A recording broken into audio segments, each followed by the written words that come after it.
Seja bem-vindo, você guerreiro de todo o Brasil, de todo mundo. Aqui é o canal Raiz Tricolor.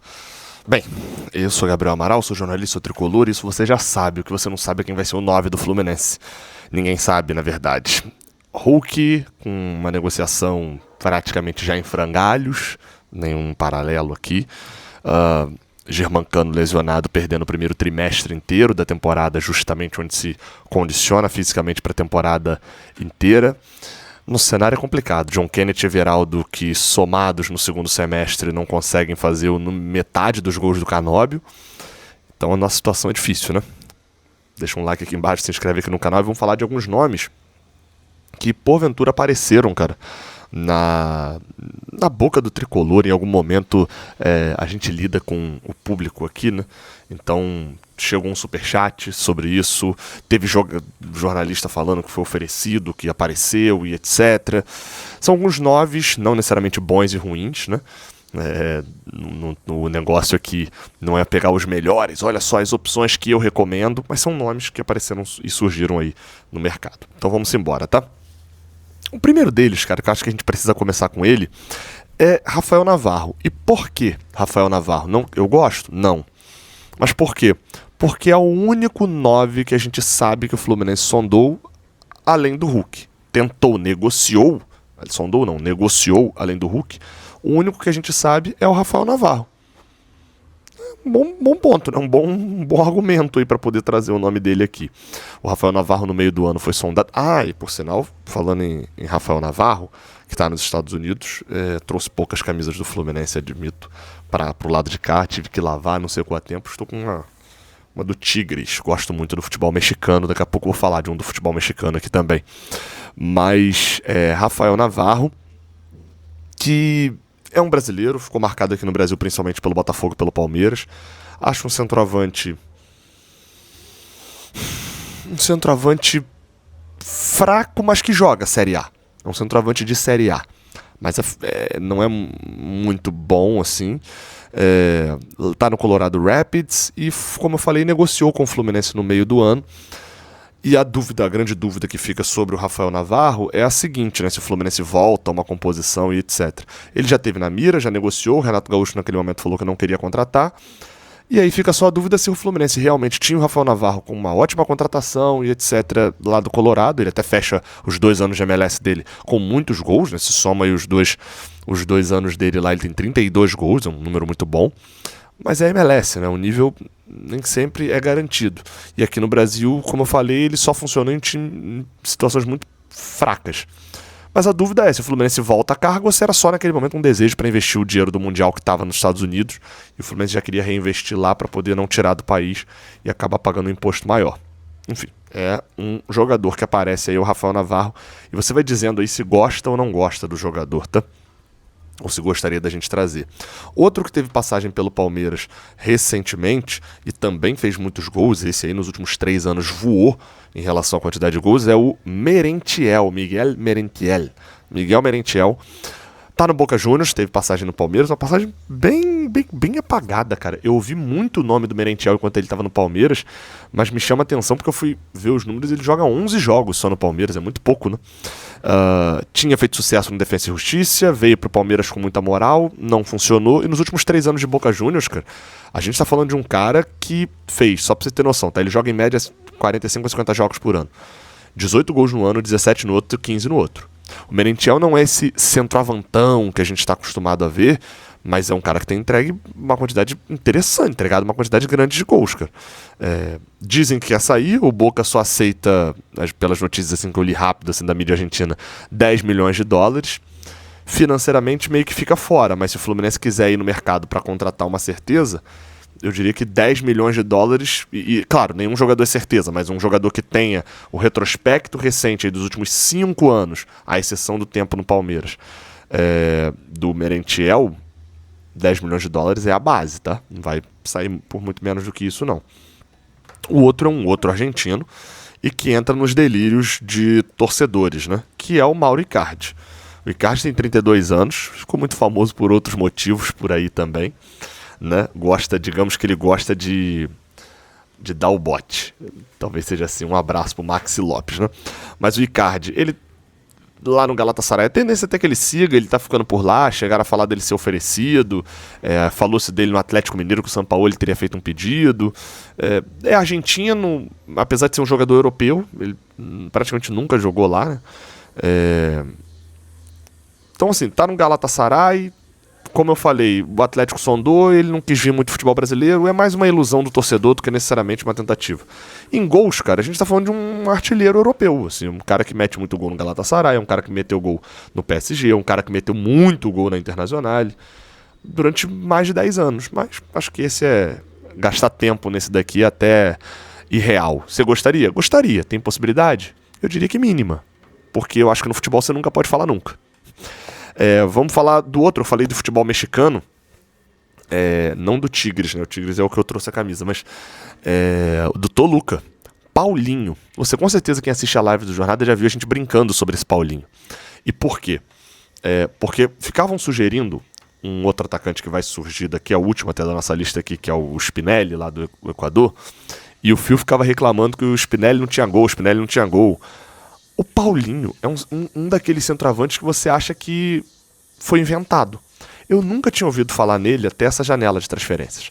É um atacante português, um centroavante português, de 33 anos, acabou de fazer 33 anos, que está no Toluca. E aí você olha os números dele no Toluca, você fica impressionado. Por quê? Porque ele tem 56 participações em gols, somando só os gols. São 48 gols. São 48 gols. Em aproximadamente 60 e poucos jogos. 67 jogos, mais ou menos. 68. É um número impressionante. Você fala, Gabriel, futebol mexicano eu respeito bastante. Mas, cara, ele veio do Sporting pro Toluca. E no Sporting já era assim, tipo, 46 jogos, 19 participações em gol. 38 jogos, 23 participações em gol. Aí ele veio do Braga. E no Braga já era 48 jogos, 34 participações em gol. E é assim, cara, basicamente desde 2016. E lá atrás, quando ele estava em times muito menores, Santa Maria, Trofense, ele já metia muito gol. Assim, aí eu poderia falar, nossa, que achado do Toluca. Não, o Toluca pagou quase 10 milhões de dólares nele. E ele já cresceu no Toluca. Ou seja, nem adianta muito. Ligou. Nem adianta muito a gente ir atrás com 10 milhões que já não vão aceitar. Eu nunca tinha ouvido falar nesse maluco e aparentemente o último jogo, inclusive, foi Toluca e Tigres, que ele jogou 14 de dezembro. Ele fez gol e o Toluca ganhou. É uma doideira, cara, mas esse eu acho que financeiramente é inviável pra trazer, tá? Só pra deixar claro. Como eu falei, o Toluca há 2 temporadas pagou 10 milhões de dólares no cara e o cara já valorizou. E o Campeonato Mexicano tem muita grana, né? Então, meio que no nível do futebol brasileiro. Então, vamos lá, cara. Nomes que eu acho que ninguém deseja muito assim, não. Mas entram naquela lógica de que é brasileiro e pode pintar. Não duvidem. Brenner, tá? Vamos lá. O Brenner, no início da janela, tinha chegado uma informação de que o Fluminense tinha a possibilidade de contratar o Brenner. O Fluminense está negociando com o Brenner. A gente sempre vai dar aquela avaliada para saber o caminho, né? A notícia chega, você tem que confirmar e tal. O Brenner, aí eu fui apurar e falei, teve alguma conversa, mas o Brenner não é plano A. O Fluminense tem um outro plano A e o Brenner tá na lista. Tá numa lista que não tá todos os jogadores, que o Barreiro, por exemplo, não tava do Fortaleza, então por isso que eu nem considerei aqui nesse vídeo. Tá numa lista e tal, mas ele não é a prioridade. E aí passam uns 3 dias, 2 dias, o Lessa vem com a informação do Hulk.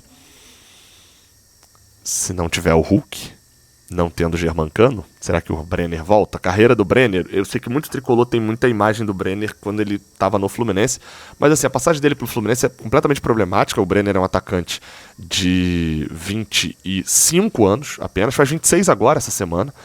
E no Fluminense, ele jogou no Fluminense com 18, 19 anos, né? Jogou 6 jogos só, ele era um pupilo do Diniz. O Diniz saiu, ele não jogou mais. Tanto que quando ele volta pro São Paulo, ele disputa a artilharia do Brasileirão, faz parte daquele São Paulo que é quase campeão brasileiro.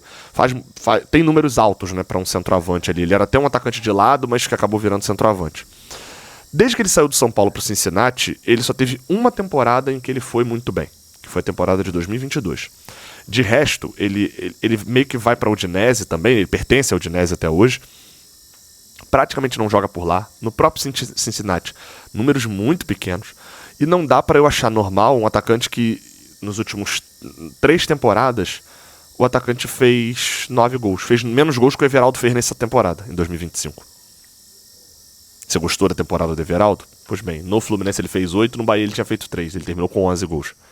Ele fez mais do que o Brenner nos últimos 3 anos. Você fala, porque o Brenner joga pouco. Exato. Eu não tenho como achar normal a gente contratar um centroavante que nos últimos 3 anos, 23, 24 e 25, ele fez esse número aí jogando 26, 27, 37 jogos. Nas últimas 3 temporadas ele não jogou meia temporada do Brasil. Então, desculpa. Eu não acho que é aquela merda toda que jogou no Fluminense em 2019, mas também não... Desculpa, mas eu não acho legal a contratação do Brenner nesse momento, não. Além de ter que gastar uma bala, né? Porque o cara, né, tá na Udinese, né? Salário de Europa. Mas a última temporada dele foi no Cincinnati, que ele estava emprestado. Outro, Pedro Raul. Esse daí eu chamo de engana-trouxa. Porque o Pedro Raul, ele tá de volta ao Corinthians agora, depois de ter feito um bom ano no Ceará. O Pedro Raul ele tem pelo menos na carreira ali 4 bons anos. 2019, um bom ano no Atlético Goianiense, é quando ele surge pro mundo. Aí o Botafogo contrata e ele faz 12 gols no Botafogo. No Botafogo foi rebaixado. Esse pra mim foi o melhor ano da carreira do Pedro Raul. Você fala, ué, Gabriel, mas ele fez 26 gols jogando pelo Goiás em 2022. No Goiás. Aí ele engana no Vasco, vai pro Toluca. Ó, o Toluca, eu tinha que dar a nome do Toluca, né? Vai pro Toluca, volta pro Corinthians, pompa. Vai mal no Corinthians, é emprestado pro Ceará. Bastante gols no Ceará. O time dele é rebaixado. Então assim, o Pedro Raul, infelizmente, se tornou um jogador de time pequeno. Quando o time joga pra ele, ele faz gol. O Pedro Raul não é horroroso. Mas quando o time joga pra ele faz gol. O Fluminense não vai jogar pra ele. Então, Pedro Raul vale muito menos do que pagam pra ele valer. Acho que a minha conclusão é essa, então sou contra. Aí vem um outro nome, cara, que apareceu por aí também, mas entra... Agora tem uns nomes que são fora da realidade, assim. O Anderson Talisca. Ele sai do Bahia meio que como ponta, né? Mas ele hoje em dia joga mais centralizado ali de... É aquela posição que não existe mais no futebol, que é o atacante. Ele não é ponta, ele não é centroavante, mas tem metido muito gol. Talisca passou pelo Benfica, e desde que saiu do Benfica e foi pra Turquia, ele jogou no Besiktas, e tá jogando no Fenerbahçe, jogou na China, no Guangzhou, e jogou na Arábia Saudita, no Al-Nassr. Em todos ele meteu muito gol. Mas são todas ligas muito abaixo do Brasil, mas ainda assim é prerrogativa. Todas ele ter metido muito gol me chama muita atenção, e é muito gol mesmo, tá?